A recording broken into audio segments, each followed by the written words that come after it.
제가 일단은 발제 자료를 준비하는 데 있어서 지금 민주당이 굉장히 국면에 있는 상황이기 때문에 저희 발제가 혹시 또 부분적으로 인용이 되어서 민주당을 곤란하게 하지 않을까 그런 걱정이 많이 되는 마음으로 발제 자료를 준비했습니다. 전체적으로 지금 데이터를 중심으로 좀 보려고 했는데 시간이 너무 부족해서 저는 이제 데이터에 기반을 해서 민주당이 재현하고 싶은 내용을 좀 중심으로 정리를 했고요. 지금 민주당의 경우는 이제 대선에서 0.73%포인트 차이로 실패를 하고 새로운 또 집권 전략을 수립해야 되는 과정인데 그 과정에 있어서 지금 민주당의 지난 대선 후보인 이재명 후보께서는 문재인의 길을 걷겠다라는 움직임을 보이고 있으신 것 같습니다. 문재인의 길을 걷기 위해서는 사실 2015년 28 전당대회 때부터 문재인 대통령이 어떻게 당대표가 되었고 또 어떤 당대표가 되는 과정에서 어떤 문제들이 발생을 했었고 이것들을 좀 집중적으로 복기를 해볼 필요가 있고요. 그런 과정 속에서 2016년에 총선을 승리하고 2017년에 대선을 맞이했는데 그때 문재인 대통령의 득표율이 41.1%였습니다. 이거는 결국 진보 진영이 최대로 대통령 탄핵이라는 아주 굉장히 좋은 조건 속에서 선거를 치렀음에도 불구하고 41.1%에 그쳤다라는 점을 민주당은 정말 주의 깊게 보셔야 될 대목이라고 생각이 들고요. 그리고 이번 지선 대선 평가를 좀 종합적으로 해볼 때 광주의 37.7% 그리고 전남의 무소속 당선인의 증가는 굉장히 민주당에게 뼈아픈 대목이 된다. 이번 개혁 과정과 쇄신 과정에서 이 호남에 대한 접근법을 전면적으로 개편할 필요가 있다. 이번에 전남에서 당선된 무소속은 타당의 후보들이 아닙니다. 민주당의 후보들이 이탈을 해서 당선이 되셨거든요. 그 과정에서 어떤 문제들이 있었는지 이거를 좀 집중적으로 살펴볼 필요가 있습니다. 그리고 세 번째로는 민주당은 국민의힘에서 떨어지는 부분이 있습니다. 이번 대선과 지선을 살펴봤을 때 일단 선거 캠페인이 전반적으로 떨어졌습니다. 그러니까 우위를 점하지 못하는 선거 캠페인에서의 열세를 보였었고요. 그리고 국민의힘은 세대 교체를 실행을 했습니다. 그래서 영선에 당대표가 30대 당대표가 탄생을 했고 이 당대표 주도하에 새로운 인물 등용을 위한 방식을 지금 개선을 했습니다. 제도를 개선을 했고 그리고 그 속에서 일하는 방식의 변화를 지금 추진을 하고 있습니다. 하지만 민주당은 새로운 인물을 등용하는 그런 제도적 개선을 하지 못하고 있고요. 그리고 그 속에서 뿌리 깊게 좀 관료화된 듯한 그런 모습의 일하는 방식이 진행이 되고 있습니다. 저는 이번 대선 지선 평가 토론회에 있어서 더 이상 민주당이 외부적인 요인으로 당의 어려움을 극복하려 해서는 안 된다. 지금 지방선거 이후에 나타난 이야기가 구도가 문제가 있었다. DJ와 노무현이 와도 이길 수 없는 구도였다라는 이야기가 나오고 있습니다. 이런 식의 평가는 절대 있어서는 되지 않습니다. 오히려 제가 볼 때 허니문 기간에 이루어진 선거로서는 구도적인 측면에서는 긍정적이었다. 조건이 나쁘지 않았다라는 점을 지적을 하고 싶고요. 그거는 대통령 지지율과 여당에게 힘을 실어줘야 된다는 이런 여러 가지 조사들을 근거로 들 수가 있겠습니다. 그리고 강성 지지층의 문제를 제기를 하고 있는데요. 저는 그 부분도 적절하지 않다고 판단이 됩니다. 뒤에서 자료에도 나오겠지만 이미 민주당은 과거에 15% 핵심 당원을 가지고 있는 핵심 지지층을 가지고 있는 그런 정당이 아닙니다. 기본적으로 30%를 훌쩍 뛰어넘는 최고 40%까지의 정당 지지율을 보유하고 있는 당이기 때문에 지지층으로 자신들의 문제를 환원시켜서는 절대 안 된다고 저는 생각을 합니다. 저는 지금 모두 발언에서 제가 하고 싶은 이야기를 한 4가지 정도 이야기했는데요. 민주당이 앞으로 오늘의 저희들의 이러한 발제에 근거해서 평가를 마무리하지 마시고 전체적으로 지금 기업들, 특히 대기업이 어떤 형태로 일을 하고 있는지 그리고 그들은 어떻게 인적 자원을 관리하고 있는지에 대해서 면밀하게 검토하시고 연구하시고 분석하시기를 바랍니다. 하나의 단적인 예를 들면 지금 대기업은 과거의 전통적인 대리, 사원, 부장, 차장 이런 직급 체제를 사용하지 않고 있습니다. 네이버의 경우는 리드와 크루라는 형태의 그 인적 체계를 완전히 변화를 시켰거든요. 근데 지금 민주당은 여전히 그러한 과거의 전통적인 인적 그 계급이랄까요? 이런 계층 속에서 일을 하고 있고, 그리고 그 속에서 당세가 커지다 보니까 굉장히 관료화된 그런 모습을 보이고 있습니다. 그래서 지금 기업들이 인적 자원을 어떻게 관리하고 또 이 조직 속에서 커뮤니케이션을 어떻게 하는지에 대한 것을 좀 면밀히 벤치마킹 할 필요가 있다고 생각이 듭니다. 그러면 간단하게 빠른 10분 이내로 좀 페인이나 이런 것들 좀 전반적으로 살펴보도록 하겠습니다. 3페이지에 보시면 지선과 대선, 민주당, 국민의힘 득표율을 비교를 해봤습니다. 모두에서도 말씀드린 것처럼 민주당은 대통령 탄핵이라는 그런 과정을 거치면서도 대통령 득표율이 41.1%에 불과했습니다. 여기서부터 민주당은 출발의 근원점을 찾아야 될 것이라고 생각이 되고요. 2022년 이재명 후보는 2017년 문재인 후보의 41.1%에 비해서 6.7%포인트, 약 300만여 표를 더 증가시키는 성과를 냈습니다. 다만 이게 다자구도냐 양자구도냐 이 변화가 있는데요. 이미 이제 그 정당의 그 양당화 체제는 당분간 좀 지속될 걸로 보여집니다. 다만 이제 혹시 윤석열 정부에서 새로운 신당 창당을 주도한다면 다당제로에 가서는 또 다른 변화가 만들어질 수 있겠지만 제가 보기에는 여전히 앞으로 상당 기간은 양당 체제 속에서의 흐름이 지속되지 않을까 이렇게 좀 전망을 해봅니다. 대선과 그 다음에 한 3개월 뒤에 있었던 지선의 투표율은 26.2%포인트 하락했고 약 670만여 표가 투표하지 않았습니다. 저는 이것을 상당히 민주당의 지지층이 많이 투표를 하지 않았다고 지금 분석을 했는데요. 저의 분석이 맞는지 혹은 또 다른 분석이 있는지는 민주당에서 계속적으로 확인해 나가시기를 바라겠습니다. 또한 이번 그 대선 지선의 가장 특징 중에 하나는 30대와 50대의 표심 이탈입니다. 이미 대선에서 20대 표심 이탈, 그것이 젠더적인 갈등 양상으로 나타난 것은 확인하셨습니다. 하지만 그 30대가 이탈을 할까?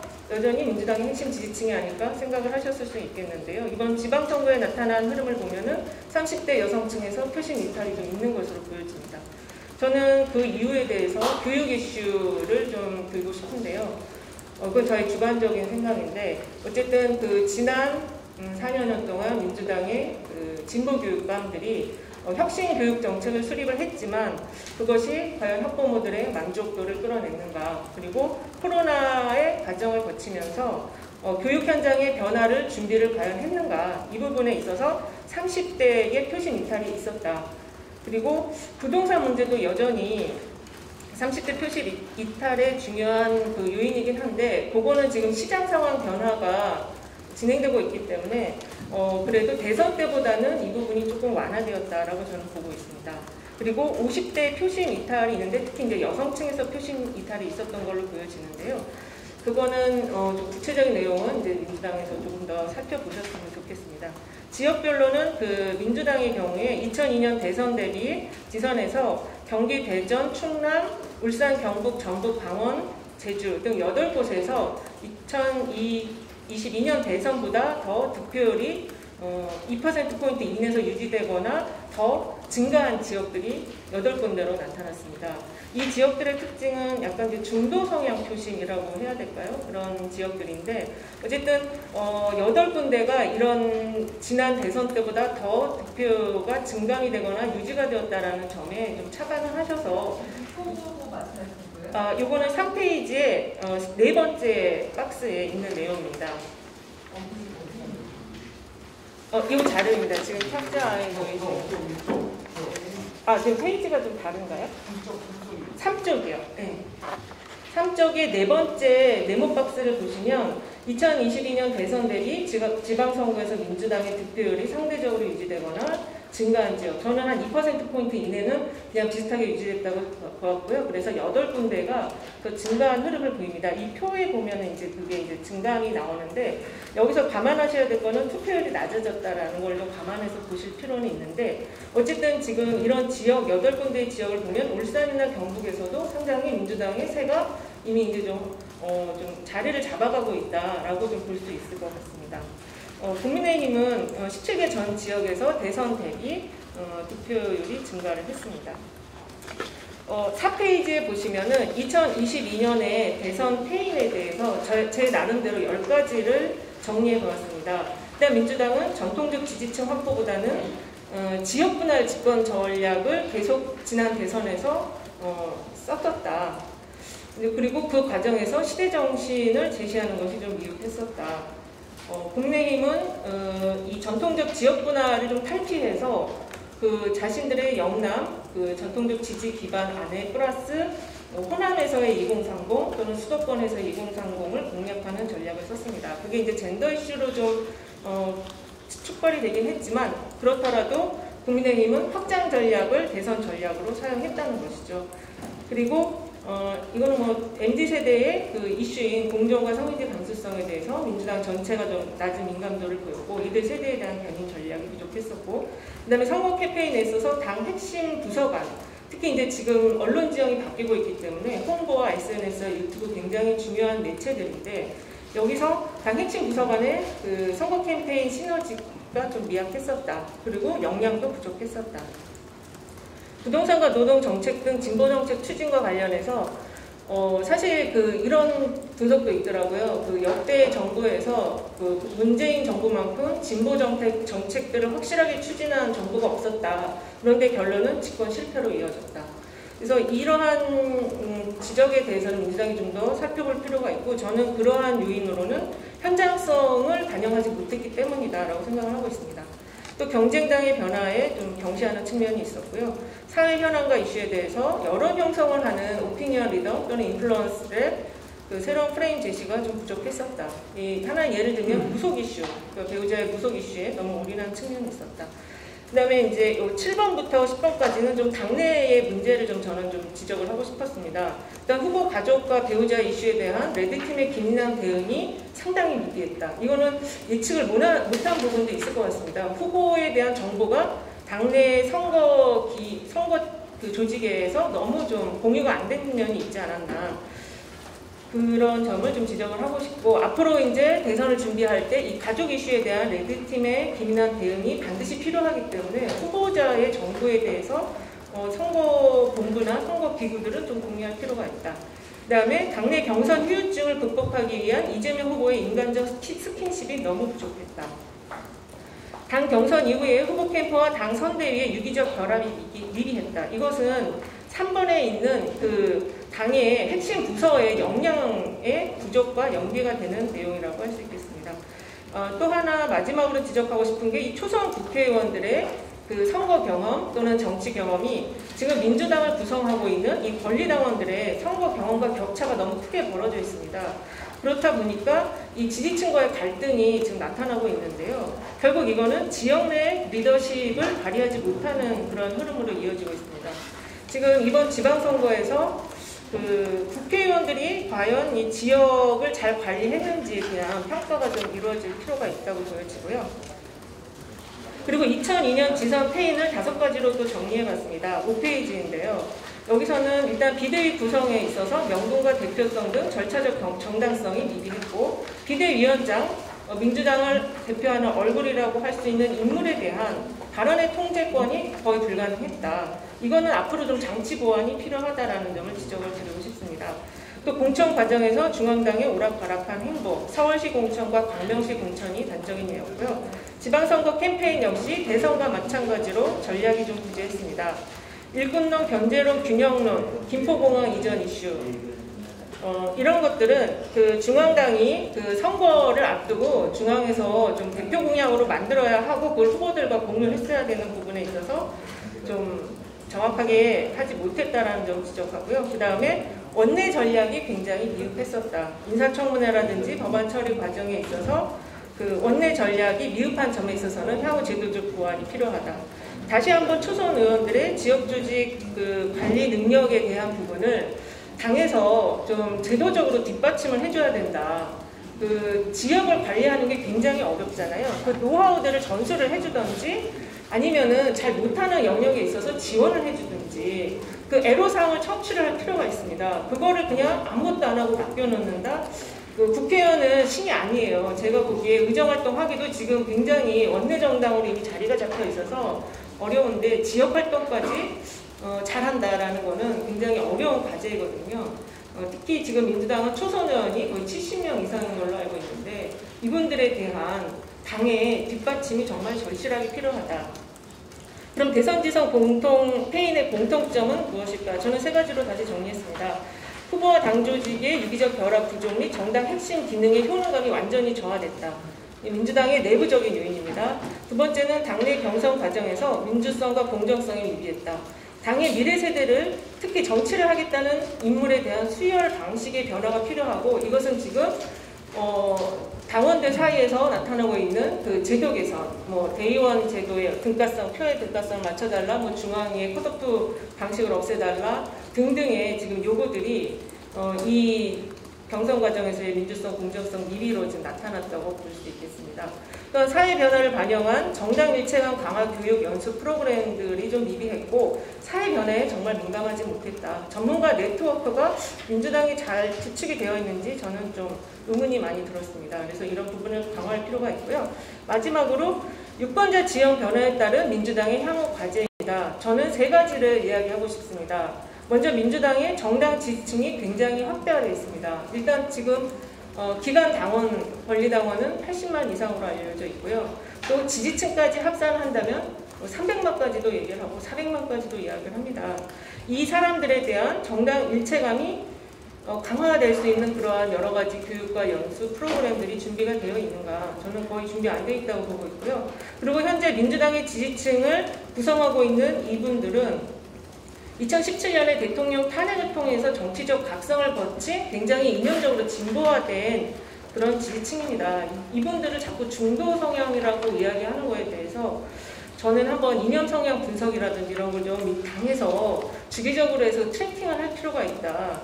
이분들이 지금 절대 중도 성향이라고 저는 좀 보질 않고 있거든요.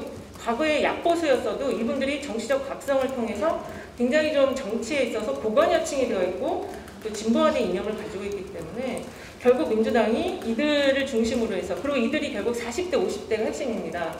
이번 대선 지선 보셨다시피 민주당 후보에 대한 지지 가장 많았던 게 40대, 50대였거든요. 이들은 경제적으로는 중산층 내지는 경제적으로는 어느 정도 기반이 갖춘 세대들이고 또 민주당이 아파트 정당이라고 말할 정도로 이들 세대가 민주당이 지금 핵심 지지층인데 이제 여기에서 문제점과 발전 가능성을 찾아야 될 것 같아요. 400 세대가 핵심층이라는 것은 결국 전체적인 여론 주도를 할 수 있다. 오피니언 리더층을 핵심 지지층으로 보유하고 있다는 장점이 있지만 이들이 이제 기성세대거든요. 경제의 어떤 보면 허리 세대라고 할 수 있는데 그렇다 보니까 2030 세대의 현실이라든지 이런 거에 대해서 좀 둔감할 수가 있다. 그래서 이 경제적인 측면에서 이 2030 세대가 겪고 있는 문제들이 무엇인지에 대해서 4050 세대가 핵심이다 보니까 굉장히 좀 민감도가 떨어질 수 있거든요. 그래서 그런 부분을 좀 연구할 필요가 있고 인구 구성비가 굉장히 급격하게 변화하고 있습니다. 역시 4050 세대 32.5% 이게 이제 2021년 6월 통계청 자료인데요. 민주당의 핵심 지지층이 가장 많은 인적 구성을 가지고 있습니다. 거의 이 숫자가 지금 당 지지율로 나타나고 있다고 볼 수 있을 정도로 이들 지지층이 굉장히 큰 비중인데 그러나 2030, 6070, 10대를 합친다면 상당히 다른 또 구도를 보여주고 있죠.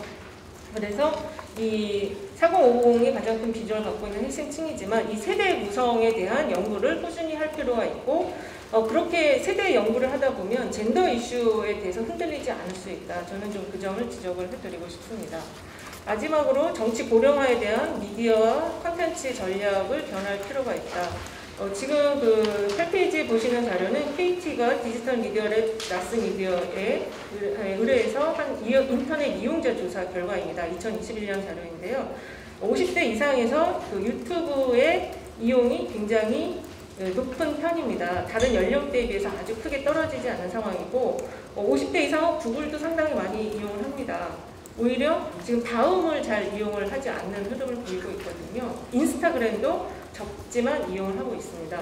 그래서 이 정치 고령화에 따른 미디어 전략과 콘텐츠 변화를 하지 않는다면 그리고 지금 이분들이 이 유튜브를 통한 그 정치 정보를 상당히 많이 습득을 하고 있기 때문에 고관여층이라고 볼 수가 있거든요. 그래서 그런 부분에 대한 좀 개선이 필요하고요. 그 다음에 마지막으로 2022년 대선 지선 출구조사 결과를 보고 이 지금 지방선거에서 역시 20대 여성을 비대위원장으로 잘 모셨어. 이렇게 생각하신다면 큰 오산이다라는 점을 지적을 하고 싶습니다.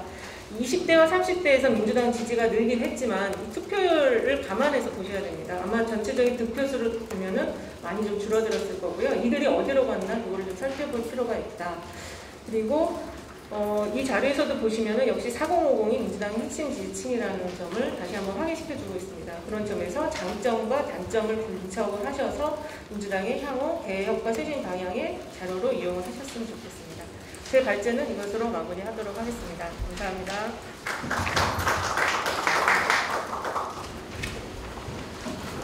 예, 이은영 소장님 발제 잘 들었습니다. 다음 또 우리가 패널로 참석하신 분들 토론하고 그다음에 의원님들 자유토론 같이 참여하는 자유토론도 넘어갈 텐데요. 사전에 공지 드렸던 대로 일단 언론 관계까지 공개는 지금 여기까지 하고요. 수고계로 전환한 이후에 저희 전체적인 토론 내용을 종합해서 적절한 방식으로 공유를 드리는 순서로 하겠습니다. 언론인분들께 좀 협조를 부탁드리겠습니다.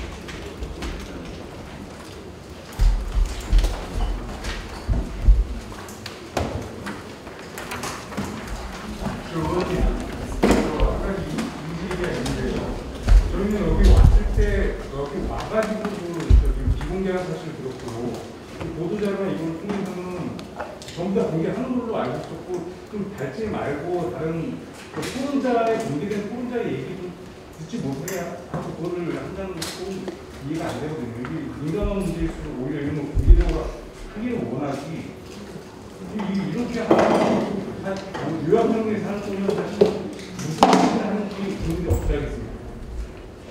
공개를 하는 게 저는 좀 낫다고 생각이 듭니다. 말씀하신 부분도 일리가 있는데요. 일단 저희가 그 공지 시점이 늦었다는 거에 대해서는 좀 죄송하다는 말씀을 드리고요. 이게 공동 주최다 보니까 여러 가지 사전에 저희가 협의를 된 진행 방식이 있어서요. 지금 저희가 그걸 조정하거나 논의를 하기 불가능한 상황입니다.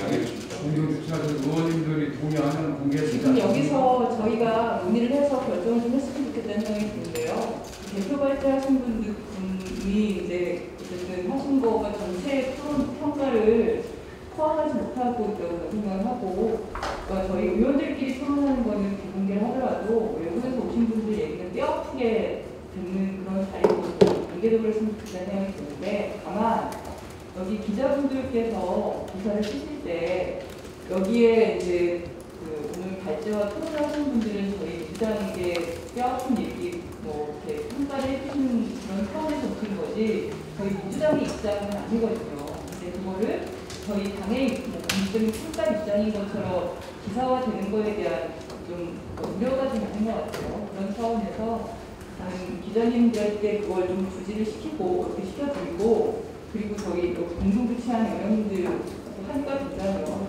외부에서 오신 분들 얘기만큼은 그냥 공개적으로 듣는 게 낫지 않나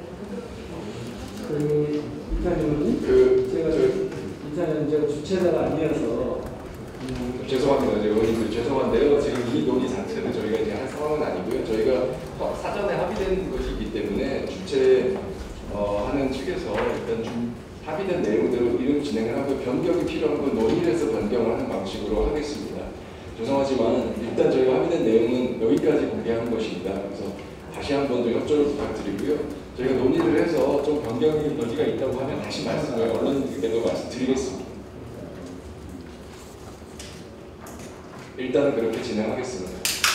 협조를 부탁드리겠습니다. 토론자를 공개적으로 이렇게 검토를 해놓고 토론자 공개를 비공개를 왜 어떻게 얘기하냐는 건 좀 이해가 안. 이런 토론을 문제가 없는 것 같아요. 어느 토론도 마찬가지입니다. 말씀하신 취지는 이해했고요. 네, 저희가 일단은 지금 그렇게 하게 돼서 이 상태에서 저희가 바로 여기 뭐 어떻게 바꿀지를 공개된 상태에서 논의할 수 있는 상황은 아니고요. 잠깐 협조를 해주시면 그 부분을 포함해서 저희가 논의를 한번 하겠습니다. 내부적으로.